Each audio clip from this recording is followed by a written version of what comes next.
다 찾아볼까요? 구약성경 877면에 있습니다.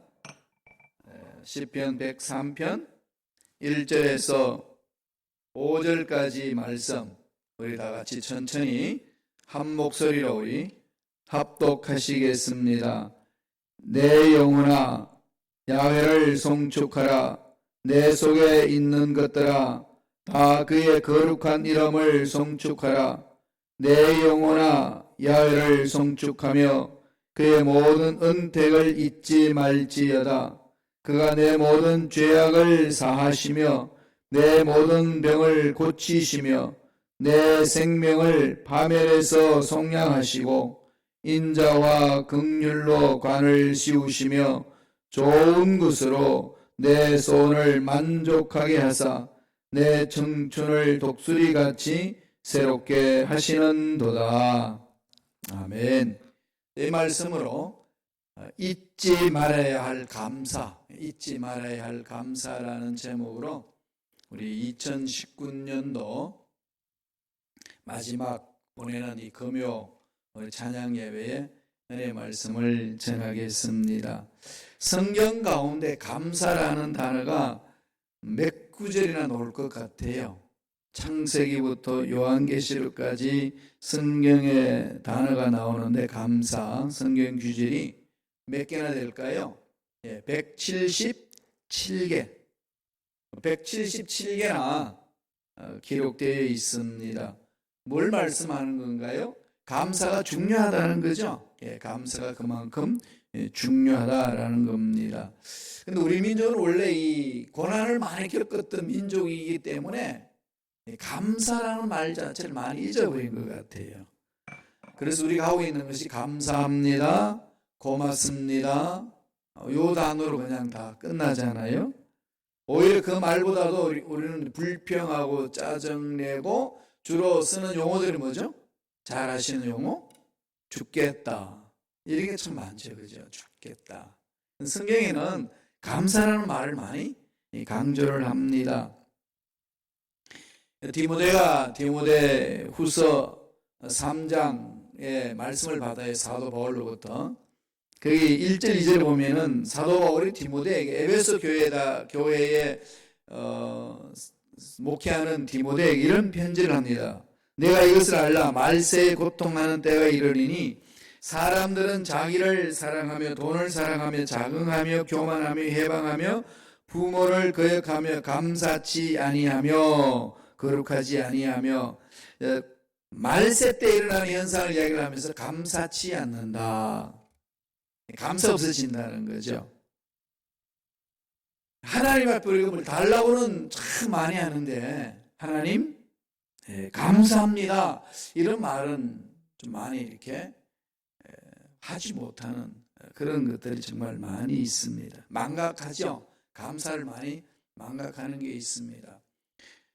성경의 하나님 앞에 쓰임받은 일꾼들 바라보면은 위급할 때 기도하지만은 늘 그들에게 고백은 감사하다는 거죠. 요새 저도 이렇게 2019년을 마무리 지으면서 2019년도를 마무리 지을 때 내 마음판에 새게 될 단어가 뭘까? 이렇게 쭉 묵상하면서 가슴에 깊이 박히는 단어가 감사라는 단어였어요. 감사하자. 하박국도 야훼로 인하여서 기뻐하고 절구하고 감옥에 있는 사도 바울이 항상 기뻐하고 감사하고 예수님도 어떤 그 기적을 일으킬 때는 늘 하나님께 감사했던 것, 이 감사가 참 많이 있은 것을 볼 수 있습니다. 장로교 창시자인 칼빈이 이런 말을 했어요. 외식하는 자는 위급할 때는 하나님께 기도할 줄 안다. 그러나 그 위험에서 건짐을 받았을 때는 감사할 줄 모른다. 감사할 줄 모른다. 이 감사가 참 우리 인간들에게는 많이 이렇게 풍성하지 못하는 그런 모습을 볼 수 있습니다. 이유가 뭘까요? 원하는 만큼 안 되니까.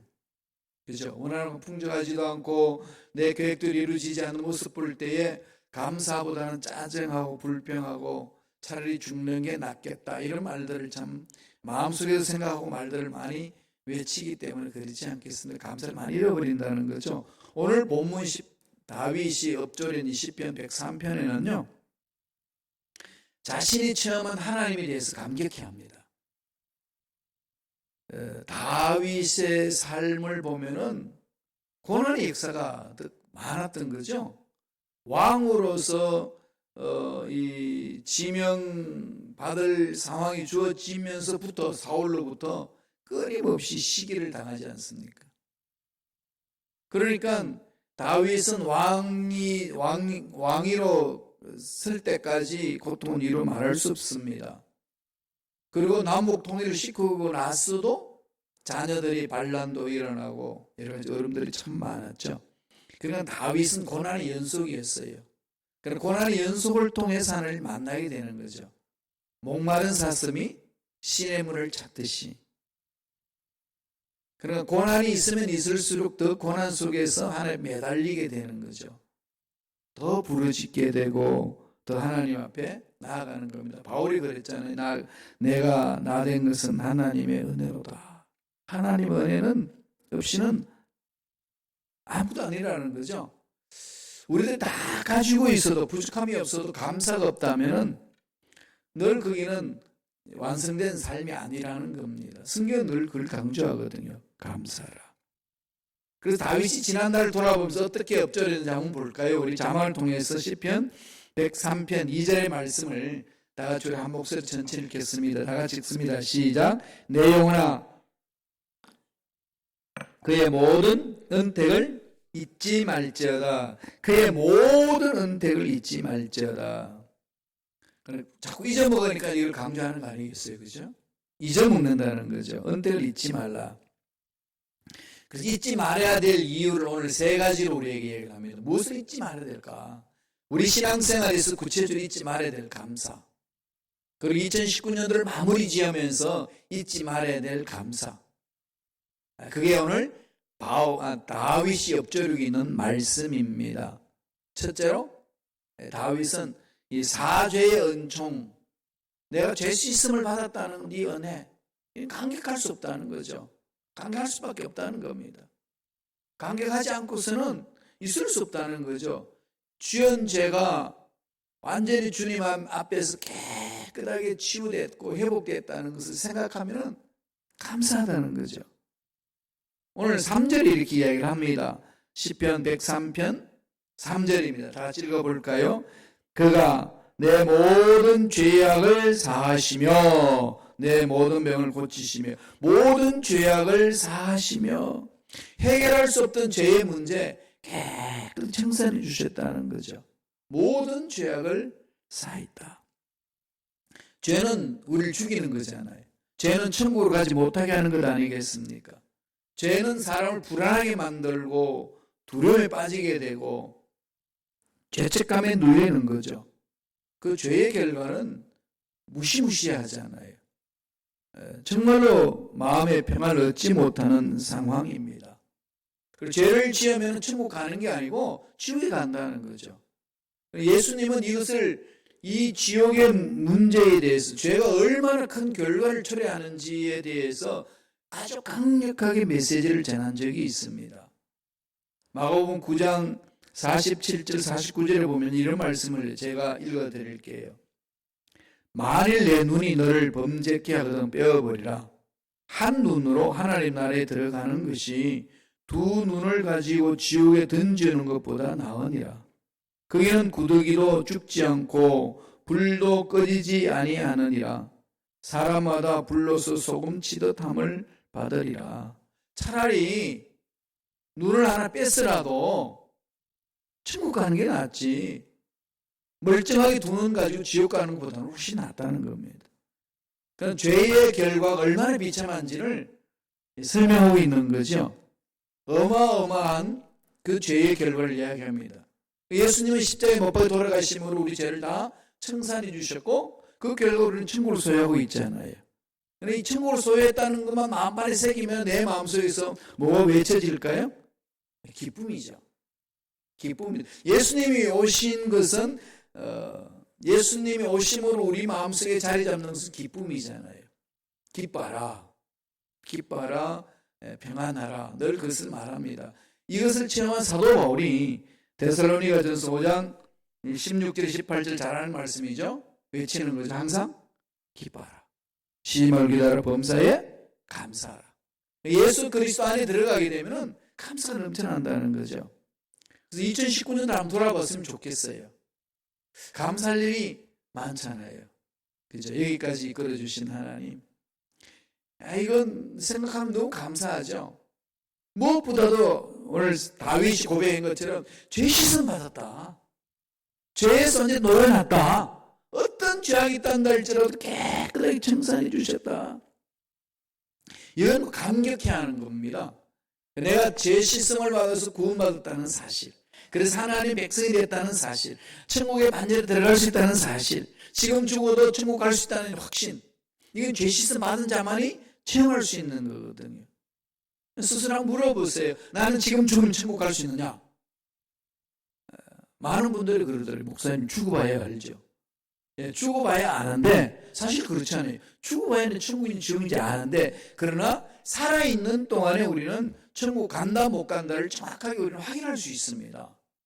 죄 씻음 받은 자, 회개하고 죄 씻음 받은 자는 천국 간다는 확신이 있는 거죠. 이보다 더 감격스러운 게 어디 있겠습니까? 하나님과 영원히 산다는 것. 이건 뭐 마음속에 이것만 생각하면은 여러 가지 환경이 어렵고 힘든 일이 많이 있어도 기뻐할 수 있고 감격할 수 있다는 겁니다.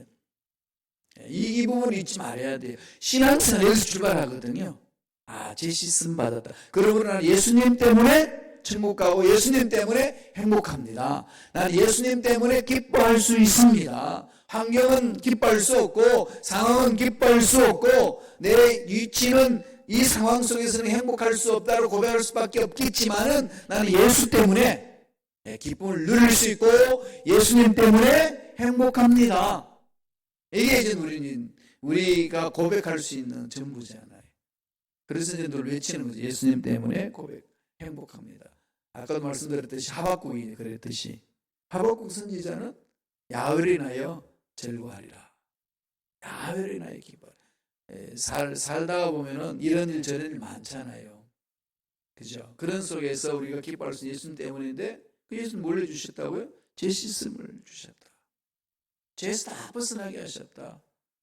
영원한 천국에서 주님과 함께 산다는 감격. 이건 이루 말할 수 없는 거죠. 그게 첫 번째, 잊지 말아야 될 거라는 겁니다. 이거 구원의 확신, 죄 씻음 받고 난 구원의 확신 정말 잊지 말아야 되고 우리 신앙생활의 기초가 돼야 돼. 뿌리 깊이 박혀야 됩니다. 두 번째는 뭘 말하나요?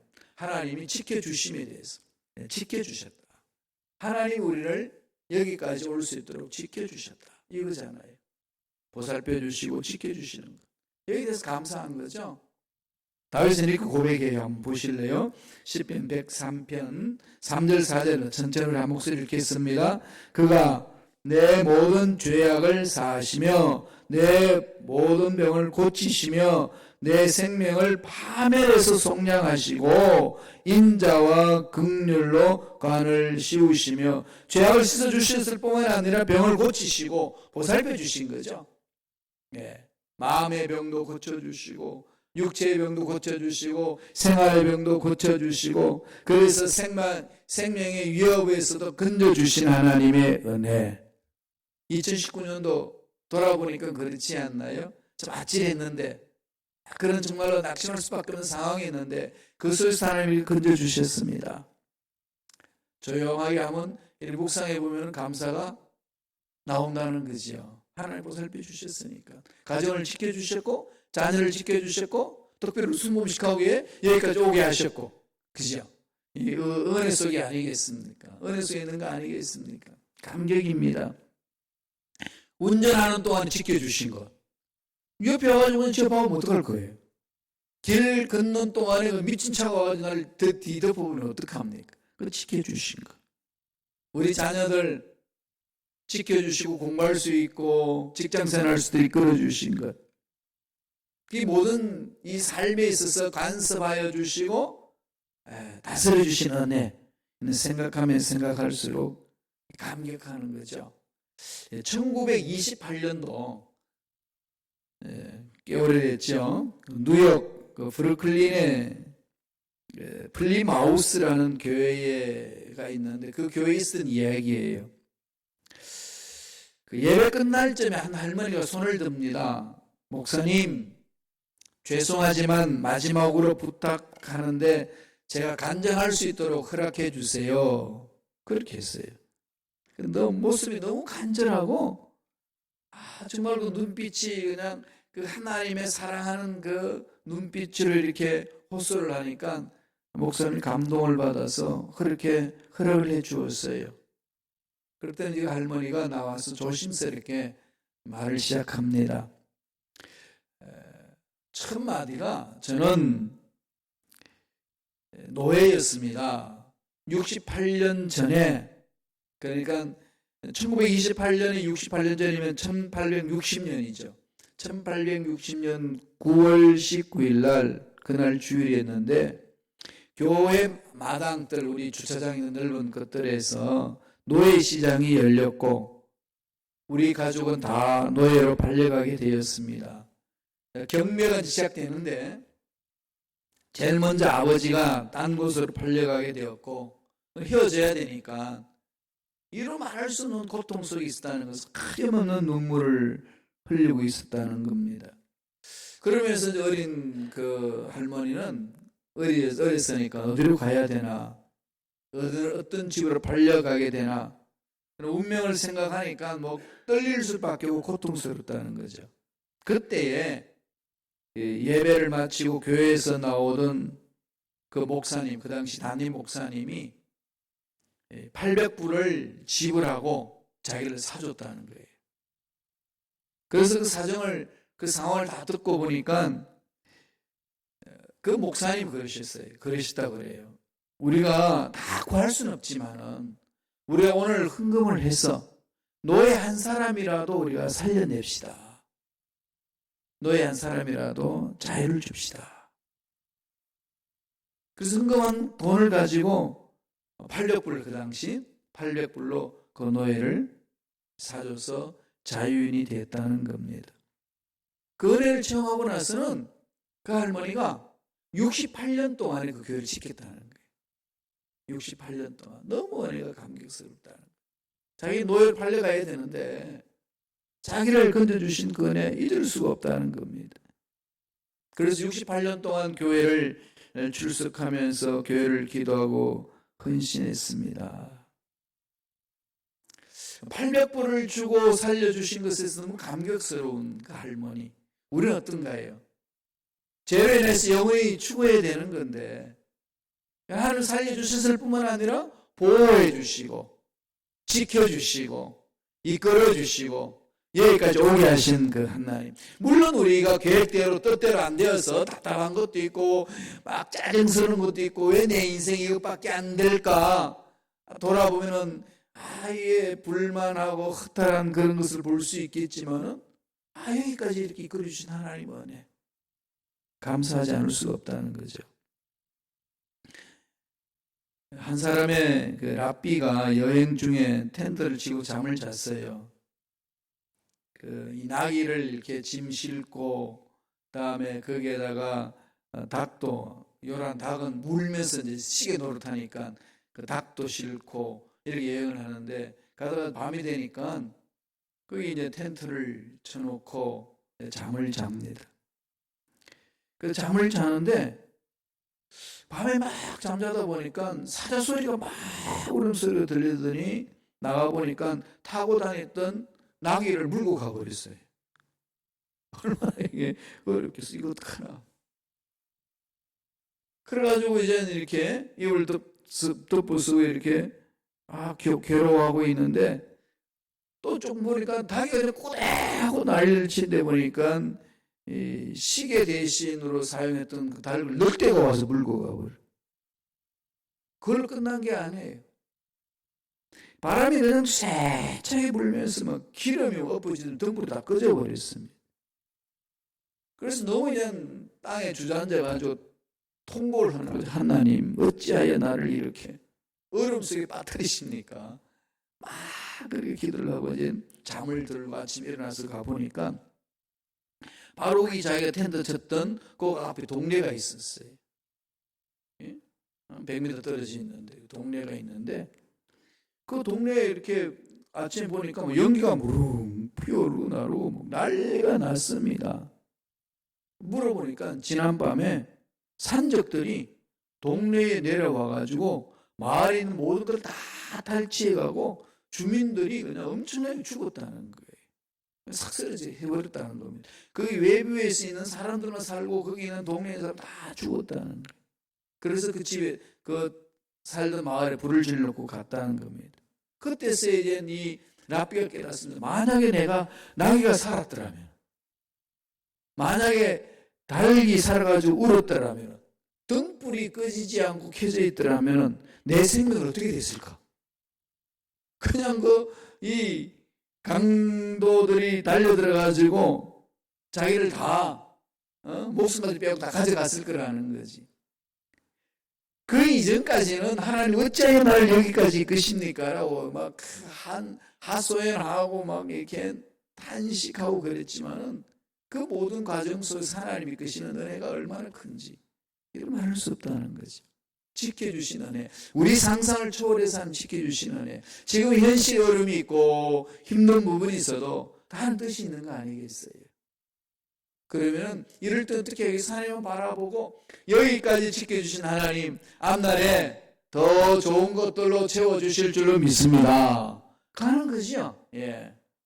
여기까지 이끌어오신 하나님, 우리 순복음 시카고교회 앞날에 더 좋은 일들이 일어날 줄로 믿습니다. 새벽 예배도 주중 예배도 하나님이 세워주시면은, 하나님 은혜를 베풀어 주시면은 좋은 일들이 반드시 일어날 줄로 믿습니다. 이렇게 기도할 수 있고 그것을 바라볼 때 마음에 기쁨이 있고 감사가 있는 거 아니겠습니까?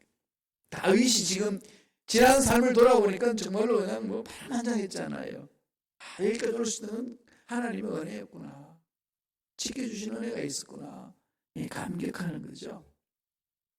2019년도 좀 그렇게 마무리 지었으면 좋겠어요. 지나간 삶을 돌아보면서 좀 짜는 일도 있었고, 내 소원들이 내 계획대로 안 이루어질 수도 있었고, 답답한 것이 있었단다 할지라도 여기까지 이끌어주신 은혜에 감사합니다.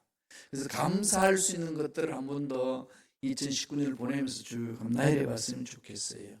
마지막 세 번째로는 뭐 할까요? 다윗은 어떻게 고백하죠? 자기의 소원을 만족해 주셨다는 거죠. 자기 소원했던 그것들 완벽하게 이루어졌다 안 이루어졌다 이런 게 아니고 만족하게 채워주셨다. 내 소원을 이루어주셨다 이겁니다. 한번 보실까요? 103편 5절입니다. 천천한 목소리를 겠습니다. 좋은 것으로 내 소원을 만족하게 하사 내 청춘을 독수리같이 새롭게 하시는도다. 소원을 만족하게 하사 내 청춘을 독수리같이 해주신다. 그러나 풍족하게 채우시면서 이끌어 주셨다. 이 고백이잖아요. 그런데 우리가 풍족하다 안 하다 이 기준이 누구 기준일까요? 그죠? 하나님이 주신 그 은혜에 감격하는 것. 늘 하나님의 은혜의 기준으로 나아간다면은 그 하나님의 은혜 속에 잠기기 때문에 풍족하다고 느끼는 것 아니겠습니까? 하나님 은혜를 주셨다는 거죠. 예. 저도 돌아보니까 참 하나님의 은혜였습니다. 여기까지 올 수 있도록 이끌어 주신 하나님의 은혜. 예, 그러면 계속 반복적인 얘기입니다만은 내 소원이 완벽하게 이루어졌기 때문에 그러냐? 그게 아니라 힘들지 않고 좋은 일이 많았기 때문에 그러냐? 그게 아니라 힘들고 어렵고 여러 가지 상황들이 그렇게 좋지 않은 것이 펼쳐진다 할지라도 하나님은 내 인생의 전부가 되기 때문에 내 마음을 붙들어 주시기 때문에 여기까지 이끌어 주신 그 하나님의 은혜는 해석이 되는 거죠. 마음속에 내 소원을 그래도 여기까지 이끌어 오신 그 하나님의 은혜가 있구나. 이게 이제 해석이 되잖아요. 인생은 해석이라고. 그죠? 하나님이 함께 하셨다는 것. 그럼 마음이 이제 풍족해지는 거죠. 왜 이렇게 약할까? 왜 이렇게 힘이 없을까? 이럴 때마다 하나님 주신 은혜는 네가 약할 때 강함이라고 주신 그 은혜가 있습니다. 전라도 해남에 그 땅끝마을 같은 그 해남이 있잖아요. 그게 한 소년이 있었어요. 거기 섬들이 많으니까 거기서 살았던 한 소년이 있는데, 이 소년은 집안이 너무 가난해가지고요, 무슨 아들이었거든요. 초등학교만 공부를 했어요. 참 똘똘해가지고 공부를 계속 하고 싶었는데 돈이 없으니까 집에서 안 보내줍니다. 돈이 없어서. 그 동네에 교회가 있어가지고 교회를 다니기 시작을 했습니다. 교회 다니니까 자꾸 찬양하고 말씀드리니까 꿈이 막 생기는 거예요.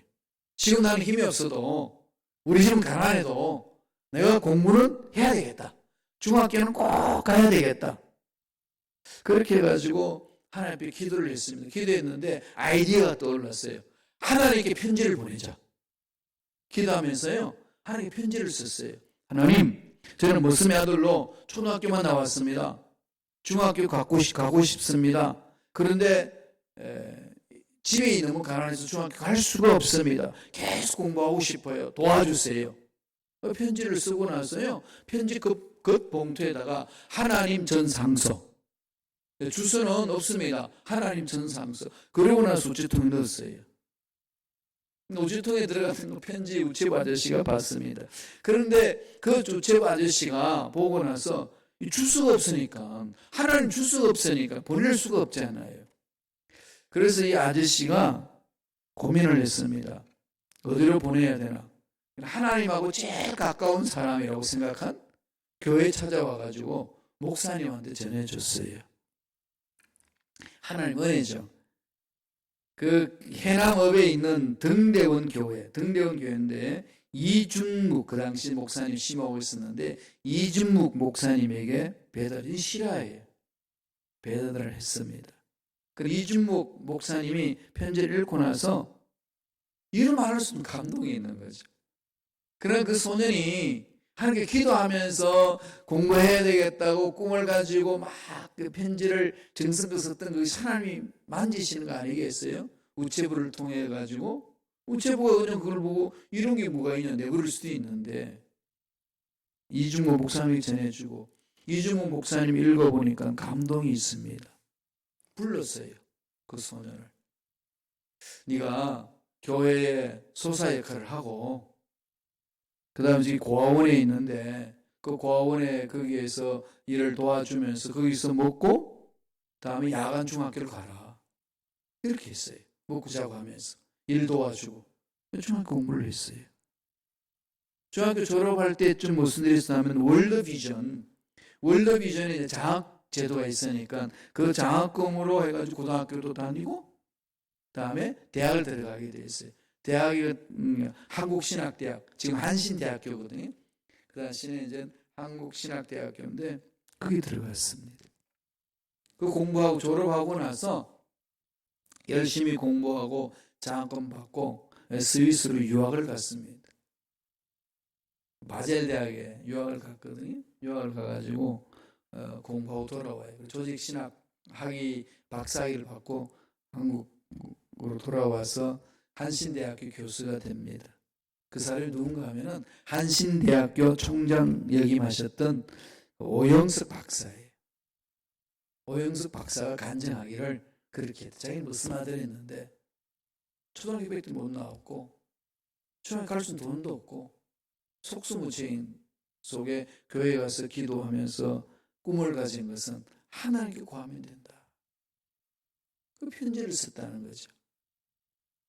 그게 계속해서 그 학생들에게 지금 전해 내려오고 있습니다. 한신대학교의 학생들은 다 알고 있는 내용이에요. 그래서 그분이 이제 조직신학 교수 하셨는데, 그 학생들에게 그 한신대학교는 진보주의거든요. 정말 진보주의 사상을 가지고 대모작하고 사회에 대해서 그냥 뭐 대항해왔던 그런 그룹인데, 그 속에 이런 은혜가 있어요. 기도하자. 기도하고 펼쳐나가자. 늘 그랬습니다. 그 지난날 돌아보니까 은혜라는 거죠. 그분이 그러셔요. 정말 하나님 은혜 아니고 내가 어떻게 여기 있을 수 있습니까? 하나님 그렇게도 내 소원을 이루어 주셨습니다. 그 간증이었어요. 오늘 본문에서 다윗이 지난날을 돌아보면서 가는 거죠. 이건 하나님이 보여주신 감사다, 은혜다. 감사하지 않을 수 없다는 거죠.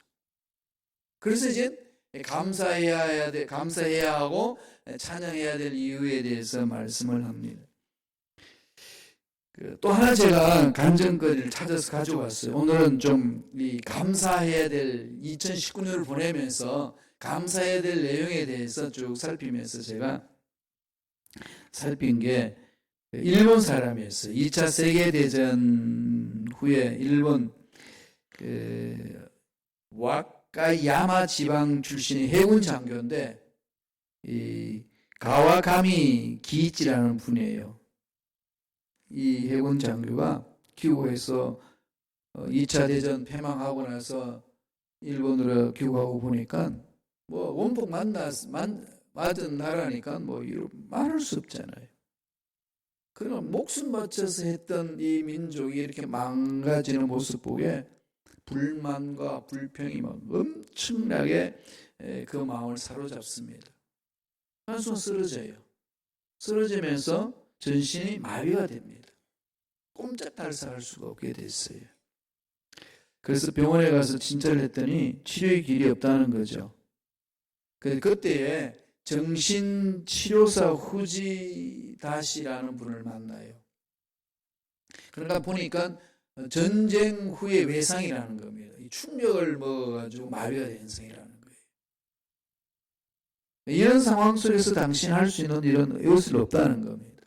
그래서 그분이 예수 믿는 사람인데 후지다 이분이 예수 믿는 사람인데 그분에게 가르쳐 줬습니다. 뭐라고 했냐면은 매일 감사합니다. 억지로라도 감사합니다를 10,000번씩 하라고. 여러분 매일 감사하다 10,000번씩 한다는 게 쉽겠어요. 지금 꼼짝도 못하고 있는 상황인데 그런데 누워서 그냥 감사합니다. 감사합니다. 늘 감사함을 했죠. 지난날 돌아보면서 억지로 내가 그냥 살아남을 이 길이라면은 내가 그 일을 하리라. 그래서 살기 위해서 내 몸을 이렇게 치료하기 위해서 늘 감사를 외쳤대요. 상황 어렵게 힘든데 전신 마비가 되는데 그렇게 감사를 하면서 1년을 보냈대요. 감사하다. 감사하다. 그러니까 이제 그분은 이제 입만 열면 감사가 나오는 거지. 훈련되었으니까. 감사합니다. 뭔 감사하는데. 어느 날 자기 아들이 익은 감 2개를 가져와가지고 아버지 이 감을 맛보세요. 뭐라고 입으로 넣는 순간에 입으로 넣어주는 그 감을 손으로 잡습니다. 깜짝 놀라는 거죠. 자신도 모르게 꼼짝달싹 못했던 그 손이 아버지 감 드세요. 그러고 손으로 감을 잡는다는 거. 거기부터 움직이기 시작하는 거예요. 손이 움직이고 발이 움직이고. 그래서 병원에서 기적이 일어났다고 난리가 났습니다. 불치의 병이었던 그 당시에는 고칠 수 없다고 했던 그건데 그 상황 속에서 그가 일어납니다. 그냥 몸이 이제 풀어지는 거죠. 그렇게 2차 대전 패전국에서 살아날 길이 없다라고 하는 불평과 짜증과 고통과 그 모든 것들이 자기 정신세계를 막아버렸는데 그는 감사함으로 회복이 있습니다. 그럼 2019년도 어떻게 보내실래요? 좀 감사해 봅시다. 그죠? 남은 기간 동안 계속 감사하는 거죠. 오늘 집에 가면서도 감사하고 내가 주 눈을 뜨고도 감사하고 계속 송구 영신 예배 드릴 때까지 계속 감사하고 그걸 끝나는 게 아니라 2020년 2020 이게 지금 여러분 2자를 2번 20을 2번 이렇게 겹쳐져서 맞이하는 해는 여러분 이것밖에 없잖아요. 그죠? 이 시대에 우리 살고 있어요. 어마어마한 거죠. 2020 이거 어마어마한 이 시대 사는 저와 여러분 맞이하면서 감사하는 거죠. 노르웨이 전설에는 이런 얘기가 나옵니다. 옛날 사탄이 창고를 짓고 각종 씨앗들을 넣어두었대요. 사탄이 창고를 크게 지어가지고 씨앗을 넣었는데 어떤 씨앗이었냐? 미움 씨앗, 슬픔 씨앗, 눈물 씨앗, 실망 씨앗, 짜증 씨앗, 괴로워하는 씨앗, 분열하는 씨앗, 못된 인간들을 비참하게 만드는 모든 씨앗들을 다 모아놨대요. 그래서 이 씨앗을 인간 마음속에 뿌리기만 하면은 다 싹 튼다는 거예요. 뿌리기만 싹 트는데 그런데 아무리 뿌려도 싹이 안 나는 마음이 있대요. 무슨 마음인지 아십니까? 감사하는 마음. 감사하는 마음에는 아무리 사탄의 씨앗을 뿌려도 싹이 안 난다는 것이. 이게 노르웨이에서 이야기해요. 노르웨이 사람들이 이야기하고 있는 말입니다. 감사를 이길 자는 없습니다. 어떤 악한 영들이라도 이길 수 없다는 사도 바울이 그렇습니다. 범사에 감사하라. 2019년도 오늘 다윗이 감사하면서 자기 삶의 애를 행하여 하나님께 감사하고 찬양했듯이 우리 삶도 이 감사하면서 2019년을 잘 마무리해 주시고 2020년을 맞이하는 저와 여러분 되시길 간절히 축원합니다. 기도하겠습니다.